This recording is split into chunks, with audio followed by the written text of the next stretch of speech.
Hello, welcome back to my channel. ಎಲ್ಲರೂ ಹೇಗಿದ್ದೀರಾ? I hope ನೀವೆಲ್ಲರೂ ಚೆನ್ನಾಗಿದ್ದೀರಾ ಅಂತೇಳಿ ಅನ್ಕೋತೀನಿ. ನಾನು ತುಂಬಾನೇ ಚೆನ್ನಾಗಿದ್ದೀನಿ. ಸೊ ಇವತ್ತು ಸೋಮವಾರ. ನಿನ್ನೆ ಒಂದು ಭಯ ಇತ್ತು, ಮಕ್ಕಳಿಗೆ ಸ್ಕೂಲ್ ರಜೆ ಕೊಡ್ತಾರೋ ಇಲ್ವೋ ಅಂತೇಳಿ. ಬಟ್ ಕೊಟ್ಟಿದ್ದಾರೆ ಮಕ್ಕಳಿಗೆ. ಮಳೆ ಒಂದು ಸ್ವಲ್ಪ ಇದೆ, ಇಲ್ಲ ಅಂತೇಳಿ ಏನಿಲ್ಲ. ಬಟ್ ಈ ಕಡೆ ಎಲ್ಲ ಆ ಥರ ಏನು ನೀರು ಬರೋದು ಆ ಥರ ಎಲ್ಲ ಆಗೋದು ಕಮ್ಮಿ. ಇಷ್ಟರ ತನಕ ಆಗಿಲ್ಲ, ಆಗೋದು ಬೇಡ. ಸೊ ಸ್ಕೂಲ್ ರಜೆ ಕೊಡೋದು ಬೇಡದಿತ್ತು, ಬಟ್ ಕೊಟ್ಟಿದ್ದಾರೆ. ಅಂದರೆ ತಹಶೀಲ್ದಾರ್ ಕೈಯಲ್ಲಿ ಕೊಟ್ಟಿದ್ರು. ಅವ್ರವ್ರ ಏರಿಯಾಗಳಲ್ಲಿ ಯಾವ ಥರ ಮಳೆ ಇದೆ ಏನು ಅಂತೇಳಿ ನೋಡಿ ಅವ್ರು ರಜೆ ಕೊಡ್ಲಿ ಅಂತೇಳಿ. ಬಟ್ ನಿನ್ನೆ ನೋಡಿದರೆ ಡಿ.ಸಿನೇ ಡಿಕ್ಲೇರ್ ಮಾಡಿದ್ರು ಸ್ಕೂಲ್ ರಜಾ ಅಂತೇಳಿ. ಸೊ ಇವತ್ತು ಮಕ್ಕಳಿಗೆ ಸ್ಕೂಲ್ ರಜಾ. ಇವಾಗ ನಂದು ಕೆಲಸ ಎಲ್ಲ ಆಯಿತು. ಸ್ವಲ್ಪ ಲೇಟಾಗಿನೇ ಆಯಿತು ಇವತ್ತು ಕೆಲಸ, ಯಾಕೆಂದರೆ ಸ್ಕೂಲ್ ಇಲ್ವಲ್ಲ, ರಾತ್ರಿನೇ ಮೆಸೇಜ್ ಬಂದಿತ್ತು. ಸೊ ಹಾಗಾಗಿ ಕೆಲಸನೂ ಸ್ವಲ್ಪ ಲೇಟಾಗಿ ಆಯಿತು. ಬ್ರೇಕ್ಫಾಸ್ಟ್ ಚಪಾತಿ ಮಾಡಿ ಇವಾಗ ಮನೆಯೆಲ್ಲ ಕ್ಲೀನ್ ಮಾಡಿ ಸ್ನಾನ ಎಲ್ಲ ಆಗಿ ಇವಾಗ ಕೂತಿದ್ದೀನಿ. ಸೊ ಫ್ರೆಂಡ್ಸ್, ಇವತ್ತಿನ ವ್ಲಾಗಲ್ಲಿ ಏನೆಲ್ಲ ಆಗುತ್ತೆ ಅಂತೇಳಿ ನಾನು ನಿಮ್ಮ ಜೊತೆ ಶೇರ್ ಮಾಡ್ತೀನಿ. ಸೊ ಹಾಗೆಯೇ ಯಾರಾದರೂ ನಮ್ಮ ಚಾನಲ್ನ ಫಸ್ಟ್ ಟೈಮ್ ವಿಸಿಟ್ ಮಾಡ್ತಾ ಇದ್ರೆ, ಹಾಗೆಯೇ ಸಬ್ಸ್ಕ್ರೈಬ್ ಮಾಡದೆ ಯಾರಾದರೂ ನಮ್ಮ ವಿಡಿಯೋನ ನೋಡ್ತಾ ಇದ್ರೆ ಪ್ಲೀಸ್ ಫ್ರೆಂಡ್ಸ್ ಒಂದು ಸಬ್ಸ್ಕ್ರೈಬ್ ಮಾಡ್ಕೊಳ್ಳಿ. ಹಾಗೆಯೇ ವಿಡಿಯೋ ಇಷ್ಟ ಆದರೆ ಲೈಕ್ ಕೊಡಿ, ನಿಮ್ಮ ಫ್ಯಾಮಿಲಿ ಫ್ರೆಂಡ್ ಜೊತೆಗೂ ಶೇರ್ ಮಾಡಿ. ಸೊ ತುಂಬ ದಿವಸ ಆಯಿತು, ಕಸದವ್ರು ಬಂದಿಲ್ಲ, 3-4 ದಿವಸ ಆಯಿತು. ಸೊ ಇವಾಗ ಬಂದರು, ಕಸ ಎಲ್ಲ ಕಡೆ ತೆಗಿತಾ ಇದ್ದಾರೆ. ಬಂದಿಲ್ಲ ಅಂದರೆ ಒಂಥರ ಏನು, ನಮಗೆ ಇಡೋದಕ್ಕೂ ಜಾಗ ಇಲ್ಲ ಇಲ್ಲಿ. ಯಾಕೆಂದರೆ ಈ ಥರ ಫ್ಲ್ಯಾಟ್ಗಳಲ್ಲಿ ಕಸ ಇಡೋದಕ್ಕೆಲ್ಲ ಆಗಲ್ಲ, ಹೊರಗಡೆ ಇಟ್ಟರೆ ನಾಯಿ ತಗೊಂಡೋಗುತ್ತೆ. ಮೇಲ್ಗಡೆ ಎಲ್ಲ ಅಷ್ಟೊಂದು ಜಾಗ ಇಲ್ಲ ಇಡೋದಕ್ಕೆ. ಸೊ ಕಸದವ್ರು ಬಂದಿಲ್ಲ ಅಂದರೆ ತುಂಬಾ ಕಷ್ಟ ಆಗುತ್ತೆ. ಸೊ ಇವಾಗ ಕೆಲಸ ಎಲ್ಲ ಆಗಿದೆ. ಏನಾದರೂ ತಿನ್ನೋಣಂತೇಳಿ ಮನಸ್ಸಾಗ್ತಾ ಇದೆ. ಸೊ ಹಾಗೇನೆ ನಿನ್ನೆ ಅಂಗಡಿಯಿಂದ ಬರುವಾಗ ಈ ನಿಪ್ಪಟ್ಟು ಅಂತಾನೆ ಹೇಳ್ತಾರೆ, ಖಾರ ನಿಪ್ಪಟ್ಟು ಬರುತ್ತಲ್ವ, ಸೊ ಇದನ್ನ ತಗೊಬಂದಿದೆ. ಸೊ ಇದನ್ನ ತಿಂತೀನಿ ಇವಾಗ. ಹಾಗೇನೆ ಇವತ್ತೇನೆಲ್ಲ ಆಗುತ್ತೆ ಅದೆಲ್ಲನೂ ನಿಮ್ಮ ಜೊತೆ ಶೇರ್ ಮಾಡ್ತೀನಿ. ಹಾಗೇನೆ ನಿನ್ನೆ ಬ್ಲಾಗಲ್ಲಿ ನಾನು ಶಾಪಿಂಗ್ ಬ್ಲಾಗನ್ನು ಶೇರ್ ಮಾಡಿದ್ನಲ್ಲ, ಕೆಲವರು ಹೇಳಿದ್ರು ಶಾಪಿಂಗ್ ಏನು ತೋರಿಸಿಲ್ಲ ಅಂತೇಳಿ. ಇವಾಗ ತೋರಿಸಲ್ಲ, ಯಾಕೆಂದರೆ ಇನ್ನು ಫಂಕ್ಷನ್ ಇದೆಯಲ್ವಾ, ಸೊ ಆವಾಗಲೇ ನೋಡೋಣ ಅಂತೇಳಿ ಸರ್ಪ್ರೈಸ್ ಆಗಿ. ಆವಾಗ ಯಾವ ಸಾರಿ ತಗೊಂಡಿರೋದು, ಯಾವ ಥರ ರೆಡಿ ಆಗಿದ್ದಾರೆ ಅಂತೆಲ್ಲ ಹೇಳಿ ಆವಾಗ ತೋರ್ಸೋಣ ಅಂತೇಳಿ. ಇನ್ಶಾಲ್ಲ ಒಬ್ಳದು ನೆಕ್ಸ್ಟ್ ಮಂತ್ ಇದೆ, ಇನ್ನೊಬ್ಳದು ಅದ್ರದ್ದು next month. So back to back 2 functions ಇದೆ. ಎಲ್ಲರೂ ವೆಯ್ಟ್ ಮಾಡ್ತಾ ಇದ್ದಾರೆ. ಆಫ್ಟರ್ ಲಾಂಗ್ ಟೈಮ್ ಆಗಿದ್ಮೇಲೆ ನಮ್ಮ ಮನೆಯಲ್ಲಿ ಫಂಕ್ಷನ್ಸ್ ಆಗ್ತಾ ಇರೋದು. ಸೊ ಹಾಗಾಗಿ ಎಲ್ಲರೂ ವೆಯ್ಟ್ ಮಾಡ್ತಾ ಇರೋದು. ನನ್ನ ತಂಗಿ ಫೋನ್ ಮಾಡಿ, ನೀನು ಯಾವ ಬಟ್ಟೆ ಹಾಕೋತೀಯಾ, ಅದಕ್ಕೆ ಯಾವ್ದು ಹಾಕೋತೀಯಾ, ಇದಕ್ಕೆ ಯಾವ್ದು ಹಾಕೋತೀಯಾ, ಸ್ಯಾರಿ ಹಾಕೊಳ್ಳೋದು, ಡ್ರೆಸ್ ಹಾಕೊಳ್ಳೋದು ಅಂತೇಳಿ ಈ ಥರ ಫುಲ್ ಡಿಸ್ಕಷನ್ ಎಲ್ಲ ನಡೀತಾ ಇದೆ ತಂಗಿರ ಮಧ್ಯೆ. ಸೊ ನೋಡೋಣ ಏನಾಗುತ್ತೆ ಅಂತೇಳಿ. ಎಲ್ಲನೂ ನಿಮ್ಮ ಜೊತೆ ನಾನು ಶೇರ್ ಮಾಡೇ ಮಾಡ್ತೀನಿ ಬ್ಲಾಗಿದ್ದು. ನಮ್ಮ ಮನೇಲಿ ಏನು ಖುಷಿ ನಡೆಯುತ್ತೋ, ಏನು ಬೇಜಾರಾಗುತ್ತೋ, ಏನಿರುತ್ತೋ ಅದೆಲ್ಲನೂ ನಿಮ್ಮ ಜೊತೆ ಶೇರ್ ಮಾಡೇ ಮಾಡ್ತೀನಿ. ಸೊ ಫ್ರೆಂಡ್ಸ್, ನೋಡೋಣ ಇವತ್ತೇನೆಲ್ಲ ಆಗುತ್ತೆ ಅಂತೇಳಿ, ಅದೆಲ್ಲ ನಿಮ್ಮ ಜೊತೆ ಶೇರ್ ಮಾಡ್ತೀನಿ. ಸೊ ಇವಾಗ ಇದು ತಿನ್ಕೋತೀನಿ, ಒಂದು ಅರ್ಧ ಗಂಟೆ ರೆಸ್ಟ್ ತಗೋತೀನಿ. ಬೆಳಿಗ್ಗಿಂದ ನಾನ್ ಸ್ಟಾಪ್ ಆಗಿ ಕೆಲಸ ಆಗಿದೆ. ಇವಾಗ ನಾನು ಯಾವ ಥರ ನಾನ್ ಸ್ಟಾಪ್ ಆಗಿ ಮಾತಾಡ್ಕೊತಾ ಇದ್ದೀನೋ ಅದೇ ಥರ ನಾನ್ ಸ್ಟಾಪ್ ಆಗಿ ಕೆಲಸ ಆಗಿದೆ. ಸೊ ಆಮೇಲೆ ಸಿಗೋಣ, ಏನಾಗುತ್ತೋ ಅದು ನೋಡಿ ಆಮೇಲೆ ನಿಮ್ಮ ಜೊತೆ ಶೇರ್ ಮಾಡ್ತೀನಿ ಏನೇನು ಮಾಡ್ತೀನಿ ಅಂತೇಳಿ. ಇವಾಗ ನಮ್ಮ ಮನೇಲಿ ಅಂತಲ್ಲ, ಎಲ್ರ ಮನೆಯಲ್ಲೂ ಇದೇ ಥರ ಇರ್ಬೋದು. ನಮ್ಮ ಮನೇಲಂತೂ ಎಲ್ಲ ಕಡೆನೂ ಬಟ್ಟೆ ಹಾಕಿದ್ದೀನಿ. ಯಾಕೆಂದರೆ ಹೊರಗಡೆ ಹಾಕಿದರೆ ಮಳೆ ಬರುತ್ತಲ್ವ ಅವಾಗ. ಸೊ ಅವಾಗ ತೆಗಿಯೋದು, ಹಾಕೋದು, ನಂಗೆ ಅದೊಂಥರ ಉದಾಸೀನ ಕೆಲಸ. ಸೊ ಅದಕ್ಕೋಸ್ಕರ ಎಲ್ಲ ಕಡೆ ರೂಮಲ್ಲಿ, ಅಂದರೆ ಈ ರೂಮಲ್ಲಿ ಸ್ವಲ್ಪ ನಾನು ಫ್ಯಾನ್ ಜಾಸ್ತಿಯಾಗಿ ಯೂಸ್ ಮಾಡ್ಕೋತೀನಿ. ಸೊ ಹಾಗಾಗಿ ಎಲ್ಲ ಕಡೆನೂ ಬಟ್ಟೆ ಒಣಗೋದಕ್ಕೆ ಹಾಕಿದ್ದೀನಿ. ನೋಡಿ, ಇಲ್ಲೂ ನೇತಾಡ್ತಾ ಇದ್ದಾವೆ ಬಟ್ಟೆಗಳು. ಹಾಗೆಯೇ ಇಲ್ಲಿ ಕಿಟಕಿಲೂ ಅದೇ ಥರ ಫುಲ್ಲಾಗಿ ಏನು ಬಟ್ಟೆಗಳೇ ಇರೋದು. ಎಲ್ಲ ಕಡೆ ಬಟ್ಟೆ ಹಾಕೊಂಡಿದ್ದೀನಿ. ಹಾಗೇನೆ ಮುಂದ್ಗಡೆ ಹಾಲಲ್ಲೂ ಅದೇ ಥರ ಏನು ಡೈನಿಂಗ್ ಟೇಬಲ್ ಮೇಲೆ ಏನು ಬಟ್ಟೆನ ಒಣಗೋದಕ್ಕೆ ಹಾಕಿರೋದು. ಇದು ನಮ್ಮ ಮನೇಲಿ ಮಾತ್ರ ಅಲ್ಲ ಅನ್ಸುತ್ತೆ, ಎಲ್ರ ಮನೆಯಲ್ಲೂ ಇದೇ ಥರ ಆಗಿರ್ಬೋದು. ಬಟ್ಟೆ ಒಣಗಿಸೋದೆ, ಎಷ್ಟೇ ಡ್ರೈ ಮಾಡಿದ್ರು ಬಟ್ಟೆ ಒಂದು ಸ್ವಲ್ಪ ಚೆನ್ನಾಗಿ ಒಣಗಿದ್ರೇ ಮಡಚಿಡೋದಕ್ಕೆ ಸಮಾಧಾನ ಆಗೋದು, ಇಲ್ಲಾಂದ್ರೆ ಆಗಲ್ಲ. ಸೊ ಎಲ್ರ ಮನೇಲೂ ಇದೇ ಅವಸ್ಥೆ ಆಗಿರ್ಬೋದು ಇವಾಗ ಬಟ್ಟೆ ಒಣಗಿಸೋದು. ಸೀರೆಲೆ ನಿಂಗೆ ಸ್ಕೂಲ್ ರಜೆಗೆ ಇಟ್ಟಿತ್ತು ಕಲಿಕೆಗೂ ಅಲ್ಲೇ ಇಟ್ಟಿನಿಲ್ಲ ಟೀಚರ್ಟ ಚೊಲ್ಲೋನು ಹಂಗ ಅವತ್ತಲು ಓದ್ರಂದಿಲ್ಲ, ಖಾಲಿ ಕಲಿಕಿರಿ ಎಂಟು ಚಲಟ నీకు వీడియోలే టీచర్ చమింగ్ వీడియోలే నాకు నన్ను మ్యామ్ ఎక్కడ జోరు ఎందుకు మ్యామ్ గల కొంటారు మ్యామ్ ನೋಡ್ಕರು ವಿಡಿಯೋ. ಮಕ್ಕಳಿಗಂತೂ ತುಂಬಾ ಖುಷಿಯಾಗಿಬಿಟ್ಟಿದೆ ಸ್ಕೂಲ್ ರಜೆ ಸಿಕ್ಕಿ. ಮಳೆ ಬಂದ ತಕ್ಷಣ ಅವರೇ ಡಿಸೈಡ್ ಮಾಡಿಬಿಡ್ತಾರೆ. ಅಂದರೆ DC ಡಿಕ್ಲೇರ್ ಮಾಡಬೇಕು ಅಂತಲೇ ಇಲ್ಲ, ಅವ್ರಿಗೇ ಗೊತ್ತಾಗ್ಬಿಡುತ್ತೆ ನಾಳೆ ಸ್ಕೂಲ್ ಇಲ್ಲ ಅಂತೇಳಿ. ಸೊ ಅದೇ ಥರ ತುಂಬಾ ಖುಷಿಯಾಗಿದ್ದಾರೆ. ಅದೇ ಥರ ಇವತ್ತೂ ರಜೆ, ಅಂದರೆ ಮಂಗಳವಾರನೂ ರಜೆ ಕೊಟ್ಟಿದ್ದಾರೆ. ಟೋಟಲಾಗಿ ಸ್ಯಾಟರ್ಡೇ ರಜೆ ಇತ್ತು, ಸಂಡೇ ಹೇಗೂ ರಜೆ ಇರುತ್ತೆ, ಆಮೇಲೆ ಸೋಮವಾರ ಮಂಗಳವಾರ ಟೋಟಲಾಗಿ 4 ಡೇಸ್ ಆಯಿತು ಅವರಿಗೆ ಕಂಟಿನ್ಯೂಸ್ ಆಗಿ ರಜೆ ಸಿಗ್ತಾ ಇರೋದು. ಈ ಚಿಕ್ಕ ಮಕ್ಳು ಇರ್ತಾರಲ್ವ, LKGಗೆಲ್ಲ ಹೋಗೋದು, ಅಂದರೆ ಫಸ್ಟ್ ಟೈಮ್ ಹೋಗ್ತಾ ಇರೋ ಮಕ್ಕಳು ಸ್ಕೂಲಿಗೆ, ಅಂಥ ಮಕ್ಕಳು ತುಂಬಾ ಅಳ್ತಾರೆ. ನಮ್ಮ ಪಕ್ಕದ ಮೇಲೆ ಒಂದು ಮಗು ಇದೆ, ಆ ಮಗು LKG. ಸೊ ತುಂಬ ದಿವಸ ರಜೆ ಸಿಕ್ಕಿರುತ್ತಲ್ವ. ಸೊ ಆವಾಗ ಏನಾಗುತ್ತೆ ಅಂದರೆ ಮಕ್ಕಳಿಗೆ ಸ್ಕೂಲಿಗೆ ಹೋಗೋದಕ್ಕೂ ಒಂಥರ ಇಂಟ್ರೆಸ್ಟ್ ಇರಲ್ಲ, ಅಳ್ತಾ ಅಳ್ತಾ ಸ್ಕೂಲಿಗೆ ಹೋಗೋದು ಅದೂ ಒಂಥರ ನೋಡೋಕೆ ಚೆನ್ನಾಗಾಗುತ್ತೆ, ಮಕ್ಕಳು ಅಳೋದೂ ಸ್ಕೂಲಿಗೆ ಹೋಗೋಕೆ ಒಂಥರ ಬೇಜಾರೂ ಆಗುತ್ತೆ, ಒಂಥರ ಏನು ಅಳುವೂ ನಗುನೂ ಬರುತ್ತೆ. ಸೊ ಆ ಥರ. ಸೊ ಇವಾಗ ಕಸದವ್ರು ಬಂದು ಕಸ ಎಲ್ಲ ತೆಗಿತಾ ಇದ್ದಾರೆ. ತುಂಬ ಒಂದು ದಿವಸ ಬಂದಿಲ್ಲ ಅಂದ್ರೂ ನನಗೊಂಥರ ಅದು ಒಂದು ಡೈಲಿ ಬರಲ್ಲ, ಅವರು ವಾರದಲ್ಲಿ 2-3 ಟೈಮ್ಸ್ ಬರ್ತಾರೆ. ಸೊ ಅದು ಬಂದಿಲ್ಲ ಅಂದರೆ ಒಂಥರ ಟೆನ್ಷನ್ ಥರ, ಯಾಕೆಂದರೆ ಕಸ ಇಲ್ಲಿಟ್ಟರೆ ಅದೂ ಒಂಥರ ಸ್ಮೆಲ್ ಬರುತ್ತಲ್ವ ಅಂತೇಳಿ. ಸೊ ಫೈನಲಾಗಿ ಇವತ್ತು ಬಂದಿದ್ದಾರೆ, ಬಂದು ಎಲ್ಲ ಕಸನೂ ತೆಗೆದು ಹೋಗ್ತಾ ಇದ್ದಾರೆ ಅಲ್ಲಿ. ಸೊ ಹಾಗೆಯೇ ಅಷ್ಟೊತ್ತಿಗೆ ಇಲ್ಲಿ ನಮಾಜಿಗೂ ಟೈಮ್ ಆಗಿಬಿಟ್ಟಿತ್ತು, ಲೊಹರಿದು. ಸೊ ಇಲ್ಲಿ ಬೇಗ ನಮಾಜ್ ಮಾಡ್ಕೊಳ್ಳೋಣ ಅಂಥೇಳಿ ನಾನು ಮನೇಲಿ ಇವತ್ತು ಅಡುಗೆ ಏನು ಮಾಡಿಲ್ಲ. ಹಸ್ಬೆಂಡ್ ಬರ್ತೀನಿ ಅಂತ ಹೇಳಿದರು, ಆಮೇಲೆ ಅವರೂ ಬಂದಿಲ್ಲ.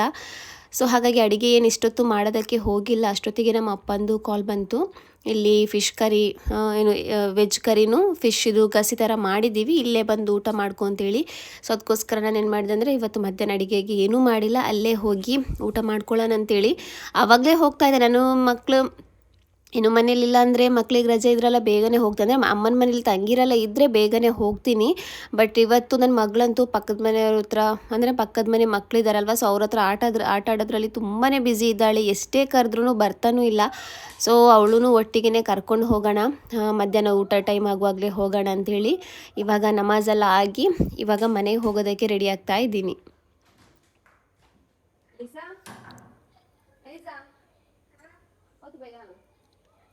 ಎಷ್ಟು ಕರೆದ್ರೆ ಬರ್ತಾನೂ ಇಲ್ಲ, ಎಷ್ಟೊಂದು ಬ್ಯುಸಿ ಅಂದರೆ ಆಟಾಡೋದಕ್ಕೆ. ಬೆಳಿಗ್ಗೆ 9 ಗಂಟೆ ಆಗುವಾಗ ಸ್ಟಾರ್ಟ್ ಮಾಡ್ಕೋತಾರೆ ಆಟ ಆಡೋದನ್ನು, ನೈಟ್ ಆದ್ರೂ ಆಟ ಮುಗಿಯೋದೇ ಇಲ್ಲ, ಬರೀ ಆಟ ಆಟ ಆಟ ಇದ್ದೇ ಆಗ್ತಾ ಇರುತ್ತೆ ಅವ್ರದ್ದು. ಸೊ ಫೈನಲಿ ಹೇಗೂ ಬರ್ತೀನಿ ಅಂತ ಹೇಳಿದ್ಲು, ಅದನ್ನು ಅರ್ಧ ದಾರಿ ಆಗುವಾಗ ಹೇಳ್ತಿದ್ದಾಳೆ ನಾನು ಬರಲ್ಲ, ನಾನು ಹೋಗ್ತೀನಿ ಆಮೇಲೆ ಬರ್ತೀನಿ, ಇವಾಗ ಹಸಿವಾಗ್ತಿಲ್ಲ ಅಂತೇಳಿ. ಸೊ ಹೇಗೂ ಬೈದವಳನ್ನ ಕರ್ಕೊಂಡು ಹೋಗ್ತಾ ಇದ್ದೀನಿ ಇಲ್ಲಿ ಅಮ್ಮನ ಮನೆ ಹತ್ರ. ಎಂದು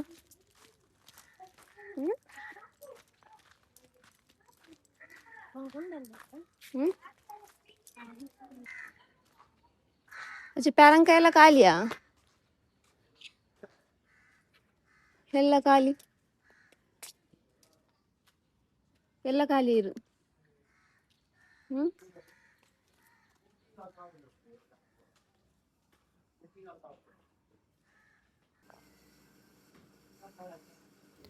ಸೊ ಇಲ್ಲಿ ನಾನು ಅಮ್ಮನ ಮನೆಗೆ ಬಂದು ಡೈರೆಕ್ಟಾಗಿ ಊಟ ಮಾಡೋದಕ್ಕೆ ಕೂತ್ಕೋತಾ ಇದ್ದೀನಿ, ಯಾಕೆಂದರೆ ಆಲ್ಮೋಸ್ಟ್ 1:30 ಆಗಿಬಿಟ್ಟಿತ್ತು, ನಾನು ನಮಾಜೆಲ್ಲ ಆಗಿ ಬಂದಿರೋದಲ್ವ. ಸೊ ಹಾಗಾಗಿ 1:30 ಆಗಿಬಿಟ್ಟಿತ್ತು.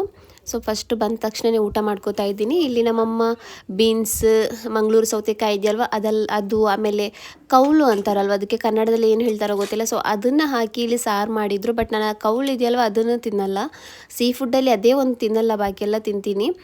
ಸೊ ಬಟ್ ಸಾರಂತೂ ತುಂಬಾ ಚೆನ್ನಾಗಾಗುತ್ತೆ, ಅದರದ್ದು ಟೇಸ್ಟ್ ಇದೆಯಲ್ಲ ತುಂಬಾ ಚೆನ್ನಾಗಾಗುತ್ತೆ ಸಾರು. ಇವತ್ತಂತೂ ನಮ್ಮಮ್ಮ ಈ ಥರ ಕೌಳು ವೆಜ್ಜೆಲ್ಲ ಹಾಕಿ ಸಾರು ಮಾಡ್ತಾರಲ್ಲ, ತುಂಬಾ ಇಷ್ಟ ಆಗುತ್ತೆ. ಸೊ ಊಟ ಎಲ್ಲ ಮಾಡಿಕೊಂಡು ಇವಾಗ ರಿಟರ್ನ್ ಮನೆಗೆ ಹೋಗ್ತಾ ಇದ್ದೀನಿ.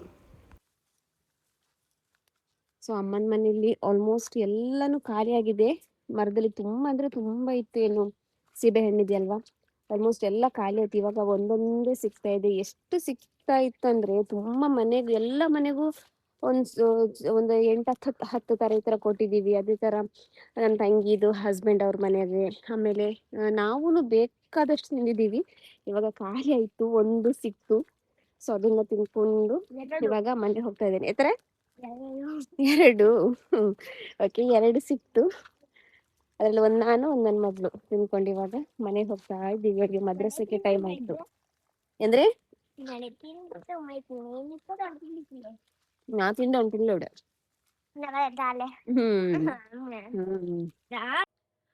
ಸೊ ಫ್ರೆಂಡ್ಸ್, ಇವಾಗ ನನ್ನ ಮಗಳನ್ನ ಮದ್ರಸಕ್ಕೆ ಕಳಿಸಿ ಇವಾಗ ಬಂದಿದ್ದೀನಿ. ಅಂದರೆ ಮನೆಗೆ ಹೋಗಿದ್ದೆ, ಮನೆಯಲ್ಲೇ ಊಟ ಎಲ್ಲ ಮಾಡ್ಕೊಂಡು ಇವಾಗ ಬಂದಿದ್ದೆ. ಇವಾಗ ಮದ್ರಸಕ್ಕೆ ಹೋದ್ಲು. ಸೊ ಹಾಗೇನೆ ಈ ಥರ ಸುಮ್ಮನೆ ಮೊಬೈಲ್ ನೋಡ್ತಾ ಇದ್ದೆ. ಅವಾಗ ತುಂಬ ರೀಲ್ಸ್ ಅಂದರೆ ಇನ್ಸ್ಟಾಗ್ರಾಮಲ್ಲೆಲ್ಲ ಬರ್ತಾ ಇದೆ, ಅಸ್ಸಾಂ ಯಾವ ಥರ ಮುಳುಗೋಗಿದೆ ಅಂತೇಳಿ. ತುಂಬಾ ಬೇಜಾರಾಗ್ತಾ ಇದೆ ನೋಡ್ಕೊಳ್ಳುವಾಗ. ಯಾಕೆಂದರೆ ಒಂದು ಮನೆ ಕಟ್ಟೋದಕ್ಕೆ, ಒಂದು ಮನೆಗೆ ಬೇಕಾಗಿರುವಂತಹ ಸಾಮಾನುಗಳು ಈ ಥರದ್ದೆಲ್ಲ ಮಾಡೋದಕ್ಕೆ ಜನ ತುಂಬಾ ಕಷ್ಟಪಟ್ಟಿರ್ತಾರೆ. ಅಂಥದ್ರಲ್ಲಿ ಈ ಥರ ಫ್ಲಡ್ ಬಂದು ಒಂದೇ ಸಲ ಎಲ್ಲನೂ ನಷ್ಟ ಆಗೋದು ನೋಡುವಾಗ ನಿಜವಾಗ್ಲೂ ಹೊಟ್ಟೆ ಒಳಗಡೆನೆ ಒಂಥರ ಪೇಯ್ನ್ ಆಗ್ತಾ ಇದೆ, ಒಂಥರ ಹೊಟ್ಟೆ ಉರಿತಾ ಇದೆ. ಪಾಪ ನಮ್ಗೇನೆ ಇಷ್ಟೊಂದು ಇದಾಗುವಾಗ ಅವ್ರಿಗೆ ಎಷ್ಟೊಂದು ಬೇಜಾರಾಗಿರ್ಬೋದು, ಅವ್ರಿಗೆ ಎಷ್ಟೊಂದು ಏನು ಟೆನ್ಷನ್ ಆಗಿರ್ಬೋದು, ಅವ್ರು ಯಾವ ಥರ ಅದನ್ನ ಏನು ಕನ್ಸ್ಯೂಮ್ ಅಂದ್ರೆ ಅವರು ಅದನ್ನ ಏನ್ ಹೇಳೋದು ಅದಕ್ಕೆ ಯಾವ ಥರ ತೆಗ್ದಿರ್ಬೋದು ಅಂತೆಲ್ಲ ಹೇಳಿ ತುಂಬಾನೇ ಬೇಜಾರಾಗ್ತಾ ಇದೆ. ನಿಜವಾಗ್ಲೂ ತುಂಬಾನೇ ಬೇಜಾರಾಗ್ತಾ ಇದೆ. ಹಾಗೇನೆ ಕೇರಳದಲ್ಲೂ ಅದೇ ತರ ತುಂಬಾ ಕಡೆ ಫ್ಲಡ್ ಬಂದಿದೆ. ಮನೆ ಒಳಗಡೆ ಎಲ್ಲ ನೀರು, ಕಿಚನ್, ಫ್ರಿಡ್ಜ್, ಬೆಡ್ ಎಲ್ಲಾನು ಹಾಳಾಗುತ್ತೆ. ಆಮೇಲೆ ಅದು ಆ ಥರದ್ದು ಏನು ಯೂಸ್ ಮಾಡೋದಕ್ಕೇನೆ ಆಗಲ್ಲ. ಒಂದ್ಸಲ ನೀರಲ್ಲಿ ಏನು ಹೋಗಿರೋದನ್ನ ಯೂಸ್ ಮಾಡೋದಕ್ಕೇನೆ ಆಗಲ್ಲ. ಜೀವಹಾನಿ ಆಗದಿದ್ರೆ ಸಾಕು ಅಂತೇಳಿ ನಾವು ಪ್ರೇ ಮಾಡ್ಬೇಕಷ್ಟೇ ಈ ಟೈಮಲ್ಲಿ. ಬೇರೆ ಏನು ಆಗಲ್ಲ. ಯಾಕೆಂದ್ರೆ ಅಲ್ಲ ಅಲ್ಲನ ಕುದುರತ್ತಿದಲ್ಲ ನೀರು ಬರೋದು, ನೀರಿಲ್ದೇ ಇದ್ದಾಗ ನೀರಿಲ್ಲ ನೀರಿಲ್ಲ ನೀರಿಲ್ಲ ಅಂತ ಹೇಳಿ ಏನು ಹೇಳ್ತಾ ಇದ್ವಿ. ಇವಾಗ ನೀರ್ ಬಂದಿದೆ, ನೀರ್ ಬಂದಾಗನು ಈ ತರ ಪ್ರಾಬ್ಲಮ್ ಆಗ್ತಾ ಇದೆ. ಏನು ಮಾಡಕ್ಕಾಗಲ್ಲ, ಅದೆಲ್ಲ ಪ್ರಕೃತಿ ಏನು ಒಂದು ಸಹಜ ಕ್ರಿಯೆ, ಅದು ಪ್ರಕೃತಿದು, ನಾವು ಏನು ಮಾಡೋದಕ್ಕಾಗಲ್ಲ. ಬಟ್ ಇಷ್ಟೇ ಮಾಡೋಕ್ಕಾಗೋದು ನಮ್ಮ ಕೈಯಲ್ಲಿ, ದುವಾ ಮಾಡ್ಬೋದು ಅಷ್ಟೇ, ಬೇರೆ ಏನು ಮಾಡೋಕ್ಕಾಗಲ್ಲ. ಸೊ ಅದೇ ತರ ಯಾರ ಕೈಲಿ ಎಷ್ಟಾಗುತ್ತೋ ಅಷ್ಟೇ ಹೆಲ್ಪ್ ಮಾಡ್ಬೋದು. ನಾನು ಅದೇ ತರ ನನ್ನ ಕೈಲಿ ಏನು ಜಾಸ್ತಿ ದುಡ್ಡೇನಿಲ್ಲ, ಅಥವಾ ಆ ಥರ ನನ್ನ ಒಂದು ಸ್ವಲ್ಪ ದುಡ್ಡಿಂದ ಅವ್ರಿಗೆ ಏನು ಏನು ಆಗುವಂಥದ್ದು ಏನೂ ಇಲ್ಲ. ನನ್ನ ಕೈಲಿ ಎಷ್ಟಾಗುತ್ತೋ ಅಷ್ಟು 100, 200, 300, 500 ಎಷ್ಟಿದೆಯೋ ಅಷ್ಟು ನಮ್ಮ ಕೈಯಲ್ಲಿ ಎಷ್ಟಾಗುತ್ತೋ ಅಷ್ಟು ನಾವು ಕೊಡಬೇಕು. ಯಾಕೆಂದರೆ ತುಂಬಾ ಬೇಜಾರಾಗುತ್ತೆ ಆ ಥರ ನೋಡ್ಕೊಳ್ಳುವಾಗ. ಅಲ್ಲಿದು ಮಕ್ಳದು ಅವಸ್ಥೆ, ವಯಸ್ಸಾದವರು ಎಲ್ರದ್ದು ನೋಡುವಾಗ ತುಂಬಾ ಬೇಜಾರಾಗುತ್ತೆ ಫ್ರೆಂಡ್ಸ್ ಅದು. ಸೊ ಅದನ್ನು ಹೇಳೋಣ ಅಂತೇಳಿ ಆಯಿತು. ಸೊ ಅದಕ್ಕೋಸ್ಕರ ನಿಮ್ಮ ಜೊತೆ ಶೇರ್ ಮಾಡಿದ್ದೀನಿ. ಏನೂ ಇಲ್ಲ, ಎಲ್ಲರೂ ದುವಾ ಮಾಡಿ ಅಷ್ಟೇ.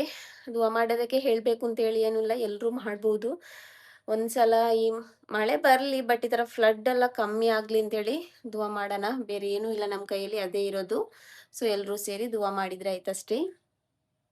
ಅಲಿಜಾ ಅದನ್ನಲ್ಲೇ ನಿಂಗ ಹಾಕೋಗಲ್ಲ, ನಂಗಮ್ಮೆ ಹಾಕೋಗು. ಇದು ನಿಂಗ ಹಾಕೋಗಲ್ಲ, ಸೈಡ್ ಚಂದ ಡಿಸೈನ್ ಆಗಿತ್ತು, ಬಾರ್ಡರ್ ಹಾಕೊಂಡ್ ಬರಡಿ ಅಲಿಜಾ. ಬಾರ್ಡರ್ ಎಲ್ಲ ಹಾಕೊಂಡು ಸೈಡ್ ಹೋಮ್ವರ್ಕ್ ಇನ್ನಲ್ಲ ಹಾಕಿರಲ್ಲ.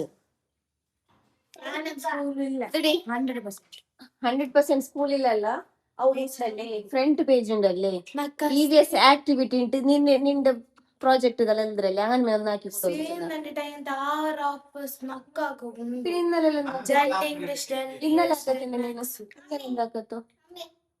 ನಾ ಪೋಯ್ತು ಬಂಡೆ ಬೇಗ. ಅವಳು ಕುರ್ಸು ಕೀಳ್ಬೇ, ರೂಮ್ ಲೈಟ್ ಎಲ್ಲ ಆಫ್ ಹಾಕು. ಅಪ್ಪ ಅವ್ರು ಎದುರು ಪ್ಲೇಸ್ ಇಲ್ಲ ನಕ್ಕು ಊಂಡೂರು ಅಪರ ಊರ್ರಿಂಗ ಜಾಗ ಉಂಡಲ್ಲಿ ನಕ್ಕ ಜಾಗ ಇಲ್ಲೇ ಉಡೆ ಅದಕ್ಕೆ ಶುರು ಅಪರ ಅವರು ಉಂಟು ಎದುರು ಪೋರು 25 ಜಾಗ ಕೊಟ್ಟಿತ್ತು. ಹಾಗೆಯೇ ಇಲ್ಲಿ ನನ್ನ ಮಗಳಿಗೆ ಸ್ಕೂಲಿಗೆ ಪ್ರಾಜೆಕ್ಟ್ ವರ್ಕ್ ಇತ್ತು EVS ಇದು, ಅದಕ್ಕೆ ಸ್ವಲ್ಪ ಸ್ಟಿಕ್ಕರ್ಸ್ ಎಲ್ಲ ಬೇಕಾಗಿತ್ತು. ಸೊ ಅದಕ್ಕೋಸ್ಕರ ಇವಾಗ ಏನು ಕೇಸರೊಡಿಗೆ ಹೋಗ್ತಾ ಇದ್ದೀನಿ ಸ್ಟಿಕ್ಕರ್ಸ್ ಎಲ್ಲ ತಗೊಳ್ಳೋಣ ಅಂತೇಳಿ. ಅಂದರೆ ಮೊಬೈಲಲ್ಲೇ ಫಸ್ಟಿಗೆಲ್ಲ ಸರ್ಚ್ ಮಾಡಿ ಎಲ್ಲ ರೆಡಿ ಮಾಡಿ ಇಟ್ಕೊಂಡಿರ್ತೀನಿ, ಆಮೇಲೆ ಸೈಬರಲ್ಲಿ ಹೋಗಿ ಅದರದ್ದು ಪ್ರಿಂಟ್ ತೆಗಿಯೋದಷ್ಟೇ. ಸೊ ಇವಾಗ ಇಲ್ಲಿ ಸೈಬರಿಗೆ ಬಂದಿದ್ದೀನಿ ಪ್ರಿಂಟ್ ತೆಗಿಯೋಣ ಅಂತೇಳಿ. ಇಲ್ಲಿ ಜಾಸ್ತಿಯಾಗಿ ಮಕ್ಕಳದು ಪ್ರಾಜೆಕ್ಟ್ ವರ್ಕಿದು ಪೇರೆಂಟ್ಸ್ಗಳೇ ಜಾಸ್ತಿ ಆಗಿದೆ. ಎಲ್ಲ ಕೆಲಸನೂ ಮಾಡ್ತಾರೆ, ಅದರಲ್ಲಿ ಬೇರೆ ಈ ಪ್ರಾಜೆಕ್ಟ್ ವರ್ಕಿದು ಅದೇ ಥರ ತುಂಬ ಜನ ಬಂದಿರ್ತಾರೆ. ಅಂದರೆ ಜಾಸ್ತಿಯಾಗಿ ಇಲ್ಲಿ ಮಕ್ಕಳು ಇರುವಂತಹ ಭಗವತಿ ಸ್ಕೂಲಿಗೆ ಜಾಸ್ತಿಯಾಗಿ ಹೋಗ್ತಾರೆ. ಆಮೇಲೆ ಅಲ್ಲಿಲೆಲ್ಲ ಹೋಗ್ತಾರೆ. ನಾನು ನೋಡಿದ ಪ್ರಕಾರ ಏನು ಭಗವತಿ ಸ್ಕೂಲಲ್ಲಿ ಏನು ಪ್ರಾಜೆಕ್ಟ್ ಹೇಳಿರ್ತಾರೋ ಅದೇ ಅಂಗಡಿಲಿ ಅಂತ ಮಕ್ಕಳು ಜಾಸ್ತಿ ಆಗಿರ್ತಾರೆ. ಸೊ ಹಾಗೆಯೇ ಬರುವಾಗ ಮಕ್ಕಳು ಏನಾದರೂ ತಿನ್ನೋದಕ್ಕೆ ತಗೋಬಾ ಅಂತ ಹೇಳಿದರು. ಸೊ ಅದಕ್ಕೋಸ್ಕರ ಇಲ್ಲಿ ನೂಡಲ್ಸ್ ತಗೊಬಂದಿದ್ದೀನಿ. ಸೊ ಫ್ರೆಂಡ್ಸ್, ಈ ವಿಡಿಯೋನ ನಾನು ಇಲ್ಲಿಗೆ ಎಂಡ್ ಮಾಡ್ತಾ ಇದ್ದೀನಿ. ಐ ಹೋಪ್ ನಿಮಗೆ ನಮ್ಮ ವಿಡಿಯೋ ಇಷ್ಟ ಆಗಿರ್ಬೋದು ಅಂತೇಳಿ ಅನ್ಕೋತೀನಿ. ನಮ್ಮ ವಿಡಿಯೋ ಇಷ್ಟ ಆದರೆ ಪ್ಲೀಸ್ ನಮ್ಮ ಚಾನಲ್ನ ಸಬ್ಸ್ಕ್ರೈಬ್ ಮಾಡ್ಕೊಳ್ಳಿ. ಹಾಗೆಯೇ ಲೈಕ್ ಕೊಡಿ, ಪಕ್ಕದಲ್ಲಿರುವಂತಹ ಬೆಲ್ ಐಕನ್ ಇದೆಯಲ್ವ ಅದನ್ನು ಪ್ರೆಸ್ ಮಾಡ್ಕೊಳ್ಳಿ. ಆವಾಗ ನಾವು ಹಾಕುವಂತಹ ವೀಡಿಯೋಸ್ ಇದು ನೋಟಿಫಿಕೇಷನ್ ನಿಮಗೆ ನಾವು ಹಾಕಿದ ತಕ್ಷಣವೇ ಬರುತ್ತೆ. ಸೊ ಹಾಗೆಯೇ ಏನಾದರೂ ತಿಳಿಸ್ಬೇಕಂದ್ರೆ ಕಮೆಂಟ್ ಮೂಲಕ ತಿಳಿಸಿ. ಸೊ ಫ್ರೆಂಡ್ಸ್, ಇನ್ನು ಸಿಗೋಣ ನೆಕ್ಸ್ಟ್ ವಿಡಿಯೋದಲ್ಲಿ. ಅಲ್ಲಿ ತನಕ ಬಾಯ್. ಚಂದ ಐತಿಲ್ಲ ಬದಲು ಅವಳು ಹಾಕಿಯಲ್ಲಿ ನಾನಲ್ಲಲ್ಲಿ ಅವ್ಳಿಗೆ ಹಾಕೋಗು ಬಿಡಲಿ ಅವಳು ಎಂದ್ರ ಈ ಮಾಡಿ